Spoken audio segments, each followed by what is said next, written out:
नमस्कार साथियों, जैसा कि आपको पता है आरआरबी एनटीपीसी ग्रेजुएट लेवल की भर्ती निकली हुई है और अभी 28 तारीख को यानी कि परसों के दिन इसका टाइपिंग टेस्ट यहाँ पर हुआ। टाइपिंग टेस्ट जिसमें सीनियर क्लर्क कम टाइपिस्ट और आपका GAA की पोस्ट थी। अब इसमें क्या हुआ कि कई कैंडिडेट की यहाँ पर कंप्लेंट थी कि जहाँ पर वो जो पैराग्राफ जो दिया गया था वो पैराग्राफ जितना पहले बताया गया था उससे ज़्यादा यहाँ पर लेंथी आया, मतलब जितने वर्ड आने चाहिए थे उस वर्ड से ज़्यादा यहाँ पर आ गए, यानी कि 1500 वर्ड यहाँ पर आने थे लेकिन 1800 वर्ड्स आ गए, ऐसे कैंडिडेट के द्वारा बताया गया। तो यहाँ पर देखिए फाइनली जो रेलवे है उसने इस चीज़ को संज्ञान में लिया है, क्योंकि बहुत सारे रिप्रेजेंटेशन यहाँ पर प्राप्त हुए थे रेलवे को, और अब यहाँ पर रेलवे ने स्वीकार किया है और जो भी कैंडिडेट यहाँ पर दोबारा एग्जाम देना चाहते हैं उनके लिए मौका है। तो चलिए यहाँ पर जो ऑफिशियल नोटिस है उसको यहाँ पर देखते हैं। यहाँ पर आप देखेंगे ये रेलवे की तरफ से ऑफिशियल नोटिस यहाँ पर जारी किया गया है। यहाँ पर आप देख सकते हैं government of India, ministry of railway, RRB CN 05/2024, और यहाँ पर जो एनटीपीसी ग्रेजुएट लेवल की भर्ती आई है उसमें जो टाइपिंग टेस्ट हुआ था 28/12/2025 को, उसके बारे में बताया गया है। यहाँ पर देखिए बताया गया है कि यहाँ पर बहुत सारे रिप्रेजेंटेशन प्राप्त हुए हैं कैंडिडेट के द्वारा, जिसमें ये बताया गया था कि उनकी जो परफॉर्मेंस थी टाइपिंग की वो यहाँ पर इम्पैक्ट हुई है, और यहाँ पर उसमें यह बताया कि वो पैराग्राफ को कंप्लीट करने में एफर्ट नहीं कर सके। It is clarified that transcript of all candidate will be evaluated respective of fact whether they could complete the paragraph or not. और यहाँ पर यह भी बताया गया है कि भाई टाइपिंग जब भी आपकी टेस्ट की जाएगी जब आपने वो पैराग्राफ कंप्लीट किया हो। अब बहुत सारे कैंडिडेट ये बोल रहे हैं कि वो तो पैराग्राफ लेंथी आ गया तो वो दिए गए टाइम के अंदर जो है पैराग्राफ को कंप्लीट नहीं कर पाए,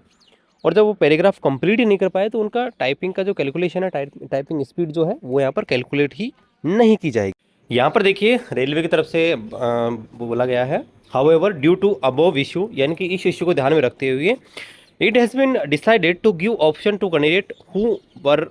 present during CBTST during on conducted on 28 December 2025 to appear for reschedule CBST। यहाँ पर देखिए बताया गया है कि जो भी कैंडिडेट एग्जाम देने गए थे और वो चाहते हैं कि उनका जो है उन्होंने सही से नहीं कर पाए कंप्लीट उसको, तो उनको एक दोबारा से मौका दिया जाएगा। If a candidate opt for rescheduling CBTST, then previous transcription will not be evaluated and performance in rescheduled CBT will be only be considered and accounted in preparing merit list of qualified candidate। यहाँ पर देखिए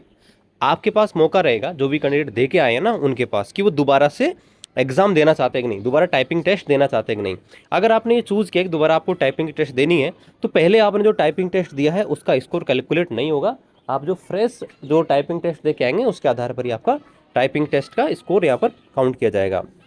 Such candidate who want to opt for reschedule CBSTV will have to log in the login page which link provided separately। यहाँ पर देखिए बताया कि जल्दी एक लिंक आएगा, वहाँ पर आपको लॉगिन करना रहेगा, हम आपको अपडेट कर देंगे उसके बारे में, और वहाँ पर आपको चूज़ करना पड़ेगा कि आप दोबारा से देना चाहते हैं कि नहीं। If a candidate opt for reschedule CBTST and remain absent during reschedule CBTST, then the candidate will be marked absent for the CBTST even if the candidate has appeared in the CBTST conducted on 28 December 2025। देखिए यहाँ पर एक बहुत important line railway ने बोली है,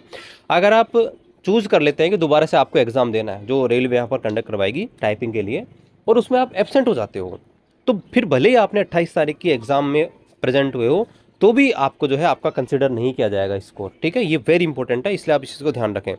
और the date and the time for reschedule CBTST will be notified in due courses, और जल्दी आपको जो है नई जो टाइपिंग टेस्ट होगी उसकी डेट के बारे में बता दिया जाएगा। तो यहाँ पर दोस्तों ये है, और बोला गया है कि रेलवे में जो भी भर्ती प्रक्रिया होती है पूरी तरह पारदर्शी होता है। आपको जो भी फालतू के जो लोग रहते हैं जो पैसे देकर रेलवे में जॉब दिलाने का वायदा करते हैं उनसे दूर रहना है, और अपडेट के लिए आरआरबी की वेबसाइट पर विजिट करना है। तो दोस्तों ये बड़ा अपडेट है, जिन्होंने टाइपिंग टेस्ट दिया था और उनको लगता है कि वो कंप्लीट नहीं कर पाए, दोबारा देना चाहते हैं, तो जल्दी लिंक एक्टिवेट होगा और दोबारा से आप इसको देख सकते हैं। ठीक है, बाकी मिलते हैं अगले वीडियो में, तब तक जय हिंद, वंदे मातरम।